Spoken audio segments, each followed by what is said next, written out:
إجراءات عاجلة لإنقاذ الأمهات والمواليد الجدد القادمين من 17 ولاية من شرق البلاد. ابتسام جاوي.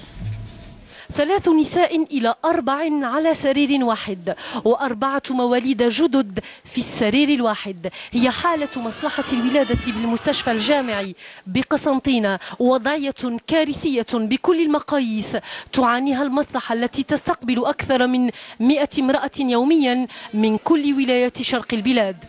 من عين وليلة زوج في السرير والدم والخماج تلاغمة القرارم. وعلى بعتوكم القرارم لهنا؟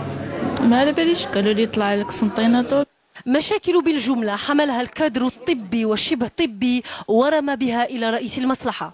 On n'a pas les moyens de bord. On n'a pas de moyens de bord. Il n'y a pas d'échographe avec 3 jours sans échographe. Les pannes, les échographes existent dans tous les services. Les commandes ont été faites. On a réceptionné du matériel vétuste de l'hôpital. On utilise tous les moyens. Maintenant, on nous promet dans 24-48 heures, on aura des échographes. L'essentiel, c'est que les échographes ليجيو ما يتكسروش. سي ليكوغراف اللي حتى سي باروفر دو شاريتي حتى سي دي مبروك مسيو. وين؟ ما يمشيش. C'est pas votre problème. Je veille pour qu'il y ait du matériel. هاني عندي في ان سيرفيس فيه 12 مالاد 1 2 3 4 5 6 7 جيج الميله عين مليله. رانا نخدموا فوق طاقتنا. الانفيرميير اللي نورمالمون تخدم مع 2 مالاد في ان سيرفيس شو ال ترافاي افيك 52 بارفوا. السي اش تاع سطيفي بعت لنا ما يقدرش يدير دوطخ باثولوجي، حنا اللي نديروهم. كيفاش تحوسيني نكون نورمال؟ معالي الوزير واقف على هذا الامر، وكل ولايه باش كل ولايه تحمل مسؤوليتها، كل مدير الصحه وكل مدير مؤسسه يتحمل مسؤوليه على النساء الحوامل.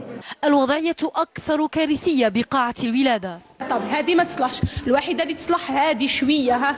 هادو منا اجوتي، هادو حاشاكم ما همش تخدمه. فوالا هادو مش تخدمه خلاص. فوالا مسيو بلا ما نحكيو عليه. فام لابا كانوا لي فاغ يخرجوا من لاطابل حتى نوصل المالاد بدلتها من هنا.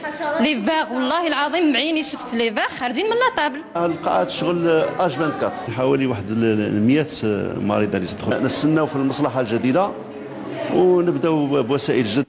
الامور اكثر تعقيدا بمصلحه المواليد الجدد.